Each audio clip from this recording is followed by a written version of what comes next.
우리가 병든 소를 내밀 때 주님은 치료해 주실 줄로 믿습니다. 요한복음 5장 1절에서 9절 말씀 한 목소리 읽겠습니다. 그 후에 유대인의 명절이 되어 예수께서 예루살렘에 올라가시니 예루살렘에 있는 양문 곁에 히브리 말로 베데스다라는 못이 있는데 거기 행각 5이 있고 그 안에 많은 병자, 맹인, 다리 저는 사람, 혈기 마른 사람들이 누워 물의 움직임을 기다리니 이런 천사 가끔 못에 내려와 물을 움직이게 하는데 움직인 후에 먼저 들어가는 자는 어떤 병에 걸렸든지 낫게 됨이더라. 거기에 38해 된 병자가 있더라. 예수께서 그 누운 곳을 보시고 병이 벌써 오래된 줄 아시고 이르시되 내가 낫고자 하나냐? 병자가 대답하되 주여 물이 움직일 때에 나를 못에 넣어주는 사람이 없소. 내가 가는 동안에 다른 사람이 먼저 내려가나이다. 예수께서 이르시되 일어나 네 자리를 들고 걸어가라 하시니 그 사람이 곧 나와서 자리를 들고 걸어가니라. 이 날은 안식일이니. 아멘.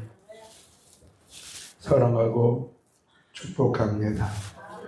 저는 저번에 고사성어인 생로병사에 대해서 말씀을 드렸습니다. 그리고 사람은 생사 사이에서 저마다 행복한 삶을 추구한다 그랬습니다. 그러는 가운데 저마다 마음의 소원을 주고 그 소원이 이루어지기를 바라고 있습니다.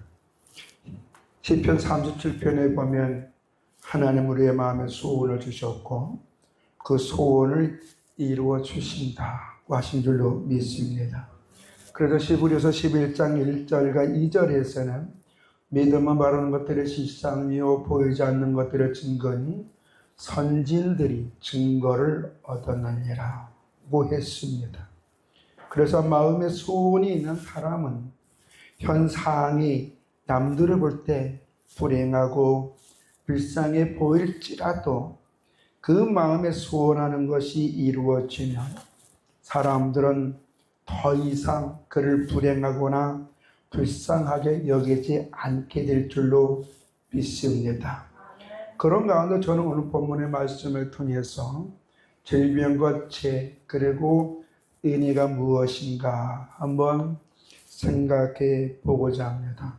왜냐하면 이 질병과 죄, 은혜가 우리가 살아감에 있어서 늘 함께 하기 때문에 그랬습니다. 그렇다면 질병이 왜 왔고 죄가 무엇이고 은혜가 무엇인지 우리가 생각해 봐서 우리가 은혜의 삶을 살아야 될 줄로 믿습니다. 먼저 본문의 내용을 간략하게 요약해 보면 유대인의 명절이 제자 예수님께서 다시 예루살렘에 올라가셨다 그랬습니다. 그런데 이 예루살렘의 양문 곁에 베데스다라는 연못이 있는데 그곳에서 예수님께서 38년 된 병자를 보시고 고쳐주셨다는 내용입니다. 여기서 보면 이 예루살렘에 양문과 베데스다가 있는데 이 양문이라는 것은 예루살렘 동쪽에 위치한 물로서 이스라엘 사람들이 바벨론에서 귀향할 때에 유대인들이 예루살렘을 다시 증건할 때에 건축한 아주 예쁜 아름다운 문입니다. 이 문은 하나님께 희생 제물로 드리기 위해서 그 제물로 쓰여질 양이나 소 이런 것들을 이 문을 통하여 성전 안으로 데리고 갔다. 바니페테스는 사용되는 문이었습니다. 그리고 여기에 베데스다라는 연못이 있는데 이 베데스다라는 말은 은혜의 집 또는 자비의 집이라 뜻을 갖고 있습니다. 그런데 이 베데스다에는 가끔가다 신비한 일이 발생하는데 그 신비한 일은 어느 시기가 없고 예표되고 미리 예보된 시간이 아니라 어느 순간에 갑자기 천사가 내려와서 물을 동할 때에 그 물이 동할 때 어떤 한자든 그 동한 물에 가장 먼저 들어가는 사람은 병고침을 받는다라고 그랬어요. 그러다 보니 이것이 소문이 날까요? 안 날까요? 나죠. 제가 어떤 지역은 잘 알지 못하지만 이만한 돌덩이가 있어요. 그 돌덩이가 들어지면 소원이 이루어지고 돌덩이가 들어지지 않으면 소원이 안 이루어진다는 것을 소문이 난 적이 있었어요. 그래서 TV에서 그 취재 갔는데 사람들이 인사이네요. 왜? 자기 마음에 소원이 이루어질까? 안 이루어 테스트해 보려고 뭘 들어가요? 돌덩어리를. 그러니까 돌덩이가 좀 크더라고요. 근데 어떤 사람은 그걸 가볍게 드는 사람이 있고 어떤 사람은 그걸 못 드는 사람이 있더라고요. 그러니까 거기서 완전히 갈라지더라고요. 아니 돌덩이 들어도 소원이 이루어진다고 했으니까 사람 인사이네 이루어지는데 물이 동할 때에 과학과 의학으로 고칠 수 없는 질병이 고친다고 생각하니 사람들이 모일까 안 모일까요? 모여요. 구약에 보면 엘리사 시대의 아랍의 장군도 그 한 계집애가 우리나라에 가면은 그 나병을 고칠 수 있다 라는 그 계집아의 말을 듣고 그 장군이 어떻게 해요? 이스라엘로 오잖아요. 그러니까 이 은혜의 집, 자비의 집이라고 이 베데스다에 3절을 보니까 뭐라고 얘기했냐면 같이 읽어볼까요? 그 안에 많은 명자, 맹인, 다리 저는 사람, 혈기 많은 사람들 누워 물이 움직임을 기다리니. 이거는 맹인, 다리 저는 사람, 혈기 많은 사람, 이거는 의학으로 고칠 수 없는 거예요. 그러니까 여기 많은 병자라고 하니까 아마 오늘날 암 환자도 있겠죠? 그렇죠? 그 상상할 수 없는 질환과 질병을 가지고 수많은 사람들이 베데스다에 못 가서 여기 행각 5이 있다고 하는데 여기 기도하면서 어떤 사람은 또 그 안에 기도하지 못하고 습한 그 바닥에 드러나면서 물이 동하기를 기다렸다는 거예요. 그런데 이곳에 38년 된 병자가 있었고 예수님께서 이곳에 와 보니 많은 사람들이 있었는데 그 중에 이 누운 환자, 이 환자가 보니까 아주 오랫동안에 지병에 걸린 거예요. 그래서 몸을 움직일 수 없는 상태예요. 그런 환자에게 예수님이 뭐라고 그랬냐면 네가 낫고자 하느냐. 이거 뻔한 말이죠. 그렇죠? 환자가 병원을 왜 가요? 병 고치러 가는 거죠. 이 오랜 병자, 나중에 요한이 38년 된 병자라고 정확히 얘기했지만 오랜 병자가 베데스다 연못가에서 있었던 이유는 병 날려고 하는 그 간절한 마음이에요. 근데 이 사람은 자기 스스로 그 병을 낫기 위해 물이 동할 때 들어가지 못했다. 그럼 이 사람은 자기 눈으로 물이 동한 걸 봤다는 거 못 봤다는 거예요?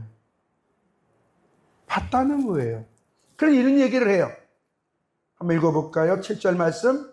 병자가 대답하되 주여 물이 움직일 때 나를 모셔 넣어주는 사람이 없어 내가 가는 동안에 다른 사람이 먼저 내려가나요다. 자기 딱한 사정을 얘기하는 거예요.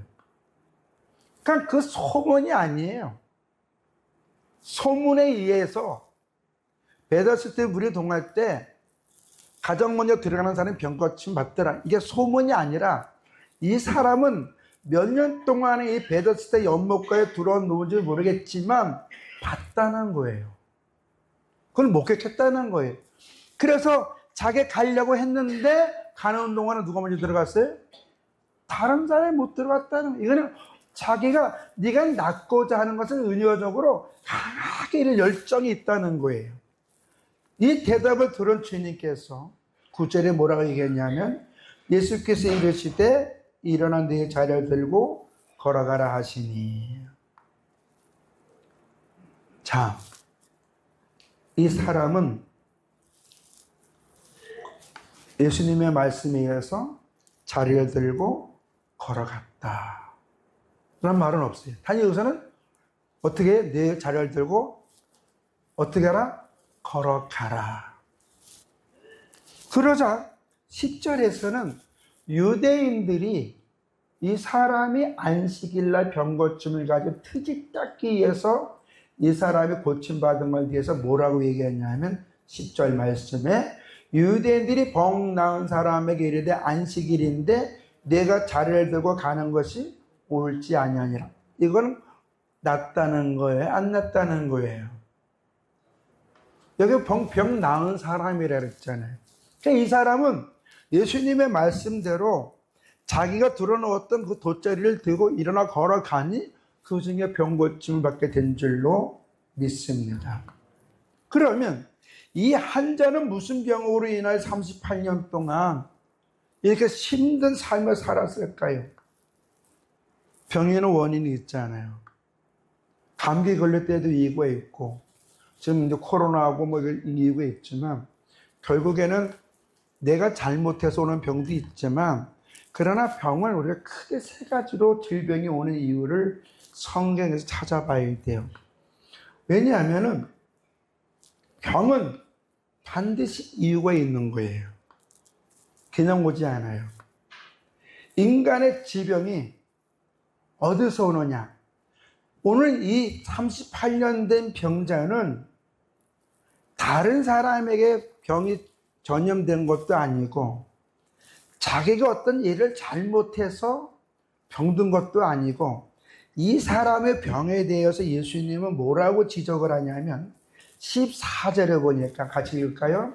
그 후에 예수께서 성전에 그 사람을 만나 이르시되 보라 내가 나았으니 더 심한 것이 생기지 않게 다시는 죄를 범하지 말라 하시나니.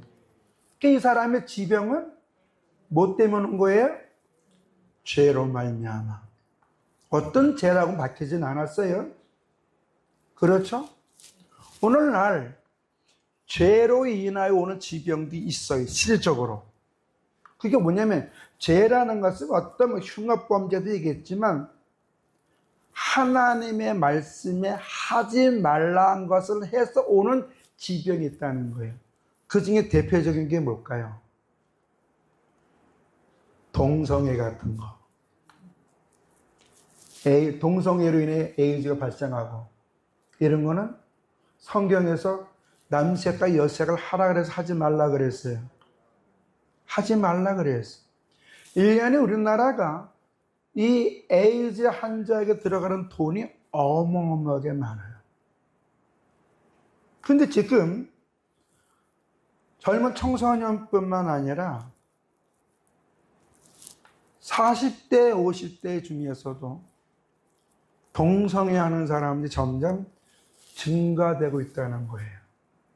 마치 소돔과 고모라 성에서 그 죄악이 그 패역함을 잘 드러나는 모습이 뭘까요? 천사들을 내놓으라. 우리가 그와 동침하겠다. 그랬잖아요. 그럼 여기서 말할 때 천사가 성별이 남자나 여자냐 그거보다는 그 당시 사람들이 그 천사 남자로 인식했다는 거예요. 그러니까 남자들이 천사를 내놓으니까 롯이 어떻게? 그러지 말라. 내 딸을 차례하라. 동성 간에 그걸 원치 않아. 이 롯도 알았던 그 범죄라는 것을 롯이 알았어요. 그러니까 그 소돔과 사람을 보니 네가 우리 법관이냐? 네가 재판장이냐? 그러면서 이 롯을 정죄하지 않았습니까?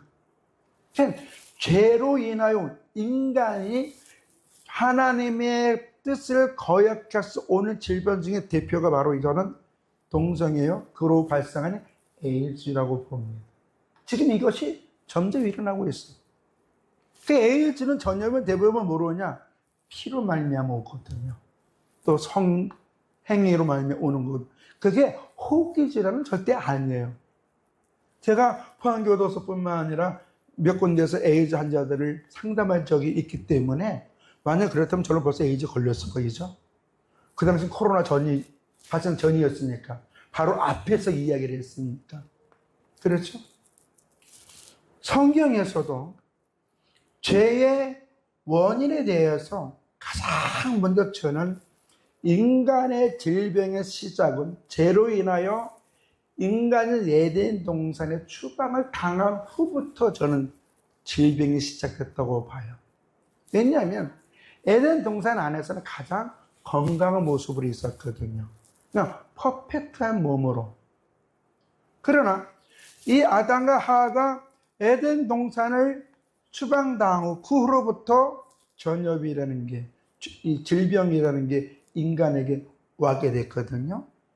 두 번째로 어떤 사람에게 질병이 오느냐? 하나님의 영광을 드러내기 위해서 생긴 병도 있다라는 거예요. 이 요한복음 9장 2절 3절에 보면 유대인들이 생각하는 게 질병이 죄로 말미암아 온 것이다라고 생각하는 생각과 또 하나님의 영광을 위해서 생긴 질병이 있다는 것을 우리가 알 수가 있는데 같이 한번 읽어볼까요? 제자들이 물어 이르되 랍비여 이 사람의 맹인으로 난 것이 누구의 죄로 인함이니까? 자기니까 그의 부모니까? 예수께서 대답하실 때 이 사람이라 그 부모의 죄로 인한 것이 아니라 그에게서 하나님이 하신 일을 나타내고자 하심이라.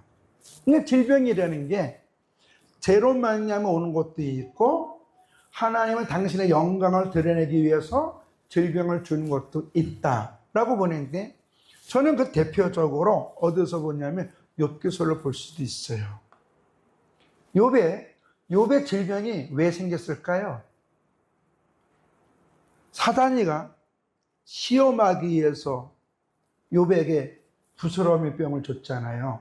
오늘날 말하면 피부병을 줬잖아요.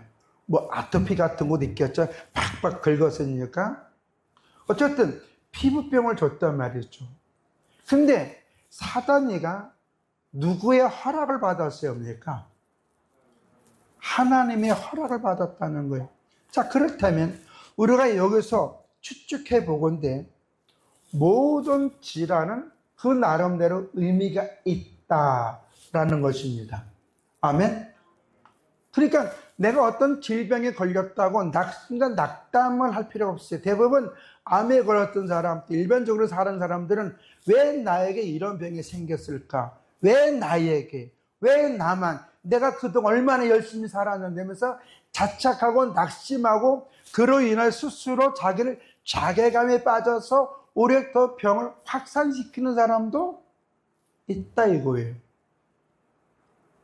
모든 게 나름대로 이유가 있는 줄로 믿으시길 바랍니다. 세 번째로 아까 제가 욥에 이어서 얘기했지만 귀신에 의해서 질병이 있을 수 있다는 거. 우리가 잘 알죠. 요새 신병이라는 게 그렇잖아요. 근데 일반 사람들이 이 신병이 무슨 병이에요? 귀신에 의해서 오는 병. 그래서 이 신병 고침받으려면 뭐 하라? 내림금을 받아라. 그러면 그 사람 내림 굿을 받는다고 그 사람의 신병이 자유롭고 아니야. 귀신이 더 올가미해서 평생 그는 귀신이 시키는 대로 살아갈 수밖에 없는 줄로 믿습니다. 그는 육체적인 질병 고침받을 수 있겠지 모르겠어요. 영적으로는 그는 죄에 사로잡혀 사는 거예요. 그래서 세상적인 돈도 벌 수도 있고 권세도 요새 유튜브 보니까 재미있는 이 무당들의 세계가 많더라고요. 점쟁이 세계다. 근데 거기 쫓아가는 젊은 사람들 만났는데 재미있는 거 보니까 예수쟁이들도 거기 많이 오더라고. 유튜브 보니까 예수 믿는 사람이 거기 와 저기 내 예수 믿겠지. 니네가 신 게 진짜 신인데 이런 사람도 있더라고요. 참 재밌어요. 근데 우리가 마가복음 9장 17절을 보면 같이 읽을까요? 무리 중에 하나가 대답하자 선생이 말씀 못하게 귀신 들린 내 아들을 선생님께 데려왔나이다. 이건 뭐예요? 말 못하게 하는 귀신이 내 아이에게 들어가서 내 아이가 지금 뭐 하고 있다고요? 말을 못하고 있다는 거예요. 뿐만 아니라 마가복음 7장 27절에 우리가 지난주에 본 것처럼 같이 읽어볼까요? 그 여자는 헬라니어 수로브의 족속이라 자기 딸에게서 귀신 쫓아내 주시기를 간구하거늘. 이것도 보면 지난주에 얘기했지만 수로보닉의 딸이 귀신에 의해서 병이 생겨서 드러나왔다라는 거예요. 자, 그런데 저는 여기서 한번 생각해 보고자 합니다. 어떤 질병이든지 귀신에 의해서든지 죄에 의해서든지 하나님의 영광을 위해서든지 어떤 질병이든지 그에게 하나님의 은혜가 임하면 고침을 받는다는 얘기인 줄로 믿습니다. 그러므로 중요한 것은 원인을 알 수 없는 질병이나 원인을 알 수 있는 질병이라도 가장 중요한 것은 하나님께서 내 질병을 치유해 줄 수 있다는 확신을 가지고 주님 앞에 나오는 것인 줄로 믿습니다. 3년 동안 코로나 팬데믹 속에서 많은 분들이 코로나로 인하여 돌아가신 분도 있고 코로나 병에 걸려서 죽음 직전까지 갔다가 살아나온 사람도 있어요. 목사님 중에서도 코로나 때문에 돌아가신 분도 있고 코로나 때문에 폐가 다 망가져 반 이상이나 망가져서 병원에서 사망 선고 내렸는데도 하나님 은혜 가운데 고침받은 사람이 있어요. 근데 그 중에 한 사람이 이런 얘기한 걸 제가 봤어요. 난 죽어도 예배드리다 죽겠다. 그런 사람이 있었다는 거예요. 그래서 집에서 난리 나지 미친 생각이라 생각했다는 거예요. 왜? 아버님이 코로나 걸린 상태에서 교회 예배 드리면 성도들은 어떠냐? 다 마스크 쓰지 않느냐 이거예요. 그래서 나는 평생 내가 장로로 살았는데 내가 죽어도 교회에서 죽는 게 하나님께 영광 돌리지만 그게 내 욕심인 줄 모르지만 나는 예배 드려도 죽겠다 하고 고집을 피렸다. 근데 코로나 걸린다고 못 움직여요? 움직여요? 움직여요? 못 움직여요? 아버지가 장로님 떼깡 쓰니까 가족들을 그럽시다. 뭐 마지막 죽겠다고 그러는데 그래서 이제 쓰고 왔는데 예배 시간에 목사님 말씀을 전하는데 자기도 모르게 감동 확 오면서 눈물이 나더라는 거예요. 그러면서 주님 다 같은 죄인 살려주셔서 감사합니다. 나는 죽어도 여한이 없습니다. 천국 갑니다. 그러나 내가 나의 죽음이 복되게 해주시옵소서 하면서 회개했다는 거예요. 그 감동이 밀려왔을 때. 근데요, 예배가 들을수록 호흡이 점점 정상으로 들어오더라는 거예요. 그래서 너무 편하게 예배 마치고 집에 가서 야, 우리 병원 가보자. 왜냐? 사람이 병에 좋아지면 얼굴 혈색이 어떨까요? 혈색이 좋아져요. 그러니까 아버님이 갑자기 얼굴이 예배 드리기 전과 후에 얼굴이 달라지니까 가족들이 시안할까 안 시안할까요? 그러니까 월요일날 병원 가보니까 병원에서 놀라더라는 거예요. 정상이네요. 귀한 역사가 지금도 일어날 줄로 믿습니다. 아멘? 그러니까 우리가 세상이 어떻게 변하든 어떤 전염병이 왔든 우리 어차피 한번 죽어요. 그래 안 죽어요? 여러분 평생 살 것 같죠? 때가 되면 죽어요. 내 죽으면 내가 알 수도 있어요.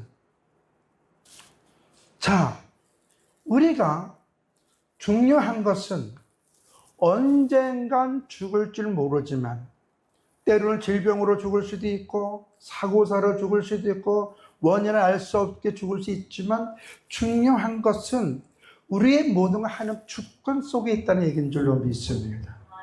오늘 많은 사람들이 이런 기도를 하는 모세와 같이 죽게 해주시옵소서.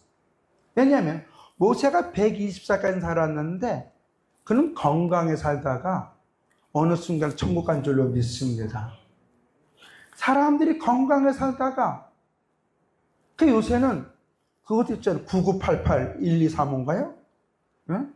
99세까지 88하게 살다가 하루 이틀 4월 뭐 이렇게 하다가 가족을 만나가지고 그런 노래 있죠. 응? 그 사람들의 소원이에요. 근데 우리의 소원은 내가 어떠한 상태에 있다 할지라도 내가 주님 앞에 나오면 주님이 우리를 복되게 해주신다, 우리를 선하게 인도해 주신다, 우리 삶을 부끄럽지 않게 해준다는 확신을 가져야 될 줄로 믿습니다. 이 확신이 없으면 우리는 내 생각은 나의 편의에 들어가다가 결국엔 내 편의가 나를 망하게 한다는 거예요.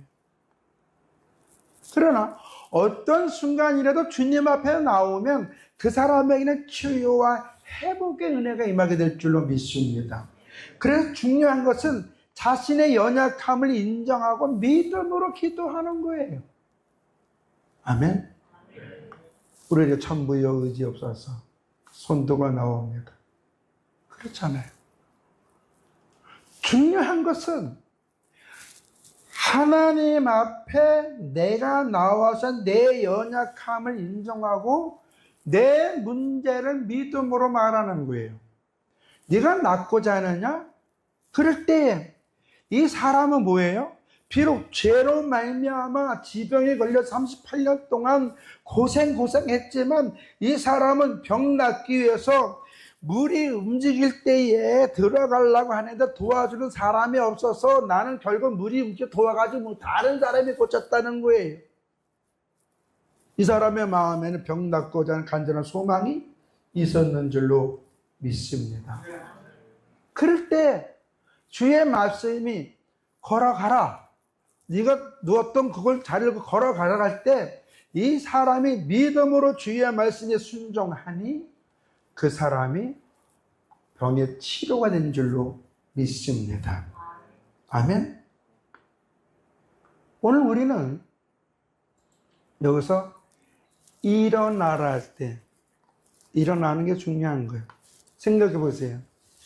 이 사람이 이 베데스다 연못가에 몇 년 동안 들어오는지 모르겠지만 이 사람이 바깥의 세상의 움직임을 정보를 그렇게 잘 알고 있지는 않았을 거예요.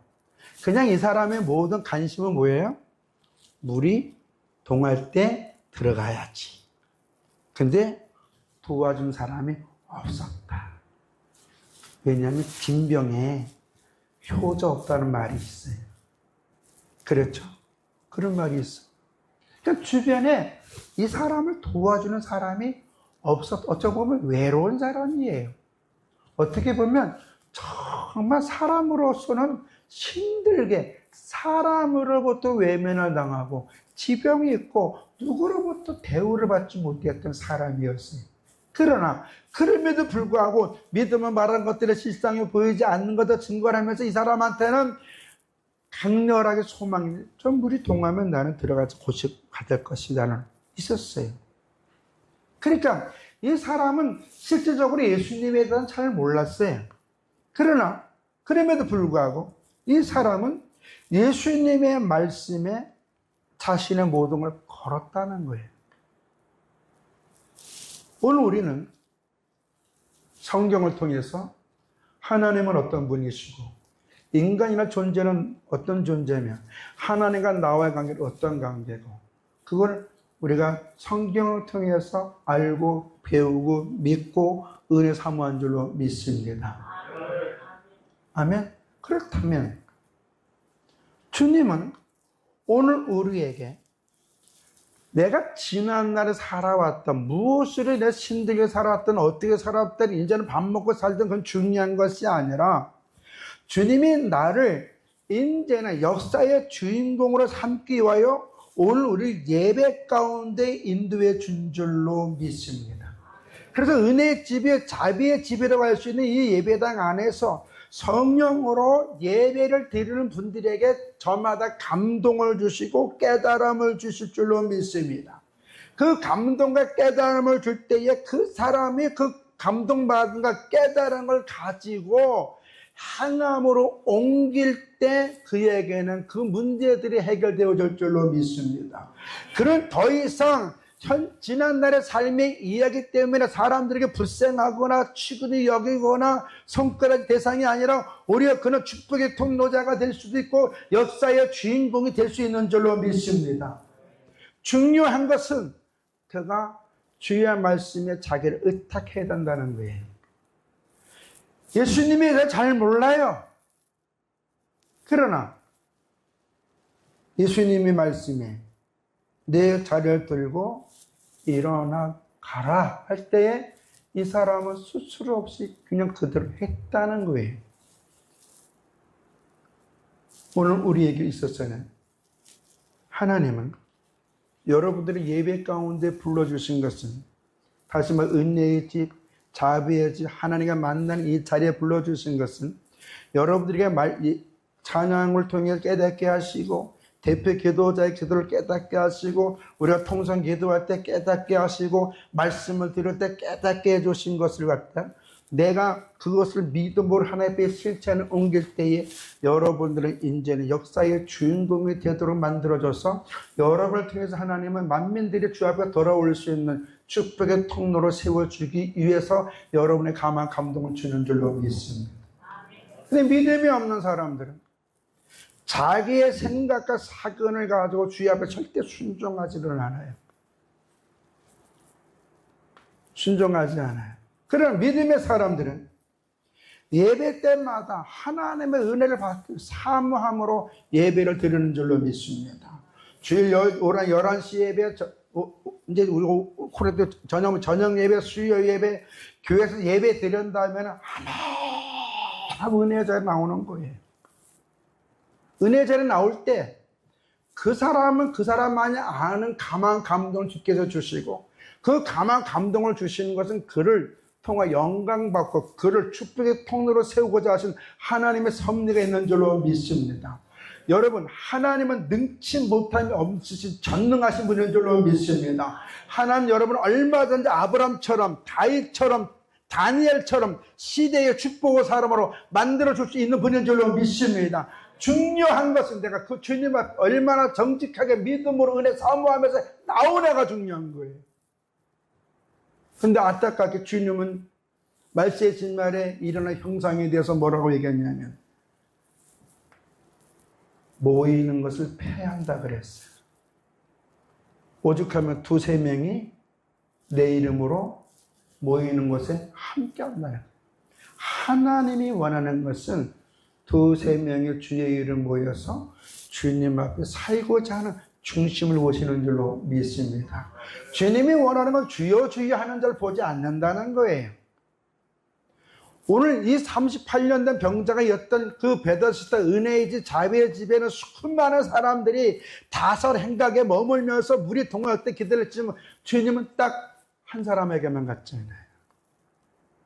그 사람이 주의 말씀을 듣고 순종할 때 역사의 주인공이 된 줄로 믿습니다.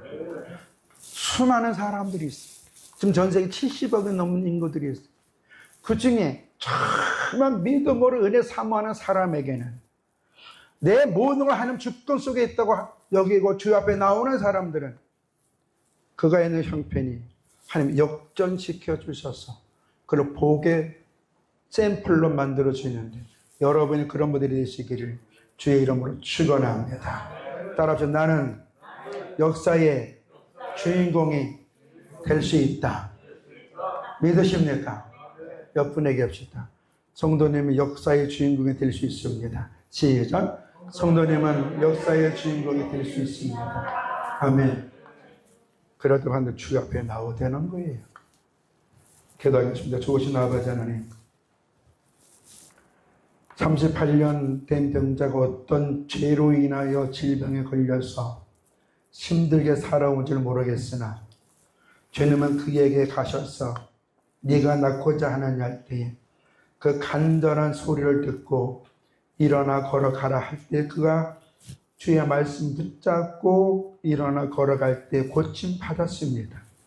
오늘 우리는 이 병자처럼 삶의 내용이 우리들이 잘못해서 현재의 삶이 있을 수도 있고 또 하나님 은혜 가운데 축복의 삶, 행복한 삶이 될 수 있는데 앞으로 또 우리가 더 믿음의 옷깃을 열미로써 사람들에게 꿈과 비전과 소망을 주는 축복의 통로자들이 우리 성도들이 되게 해 주시옵소서.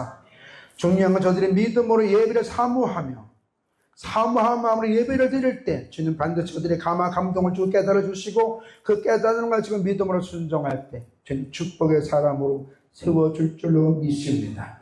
여러 가지 사정으로 교회에 나오지 못한 성도님들 주 앞에 나올 수 있도록 성령님께서 인도해 주시고 사단과 주는 그 사사로운 생각에 마음을 빼앗기지 아니하며 내가 죽더라도 주 앞에 나와 죽는다는 그 마음을 가지고 예배 승리자가 되어 저들이 삶의 주의 영광 나타나고 사람들 소망과 비전을 줄 수 있는 우리 성도들이 되게 해 주시옵소서. 예수님의 이름으로 기도드려 사옵나이다. 아멘. 찬송가 471장입니다.